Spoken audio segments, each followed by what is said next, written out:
Hey, Sammy here. Imagine walking into a candy store with $10 and seeing a mountain of candy waiting just for you. It feels like you could buy almost anything.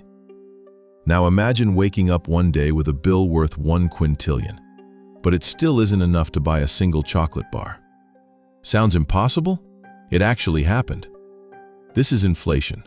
Let's make it ridiculously simple. Imagine there are only 10 toy cars in your town and 10 kids. Every kid has $1. Since there are exactly enough toys for everyone, each toy costs just $1. Everything makes sense. But then the mayor decides to make everyone richer by handing out hundreds of dollars to every child. Suddenly, everyone races to buy the same 10 toy cars. The problem is, there are still only 10 cars. The toy maker can't magically build more overnight. So instead of selling them for $1, he raises the price to $100. Did anyone actually become richer? Not really. Everyone has more money, but the money buys less. That's one of the biggest reasons inflation happens. Now imagine something different.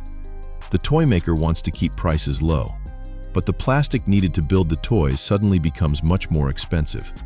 Shipping costs go up. Materials cost more. Everything costs more. So even if nobody gets extra money, the toy maker still has to raise prices just to survive. That's called cost-push inflation. History shows how extreme this can become. In Germany, after the First World War, money became so worthless, people pushed wheelbarrows full of cash just to buy everyday items. In Hungary, prices rose so fast that banknotes filled with endless zeros couldn't even buy a chocolate bar. Then came Zimbabwe. Inflation exploded to unimaginable levels. The price of a loaf of bread became comparable to what several brand new cars had once cost. Money still existed. Its value didn't. Today, inflation usually isn't that dramatic, but it still quietly affects your everyday life. Economists often track it using something called the Consumer Price Index, or CPI. Think of it like an imaginary shopping basket. Milk, vegetables, housing, everyday essentials. If that basket costs more this year than it did last year, that's inflation.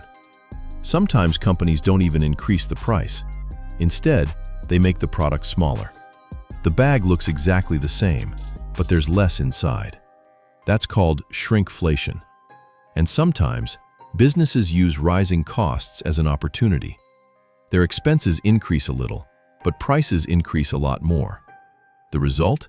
Higher profits, while customers pay the difference. At the end of the day, inflation isn't really about the number printed on your money. It's about what that money can actually buy. If prices keep rising, your savings slowly lose purchasing power, just like an ice cube melting under the sun. $1 today may not buy what $1 buys tomorrow. And that's why understanding inflation might be one of the most important financial lessons you'll ever learn.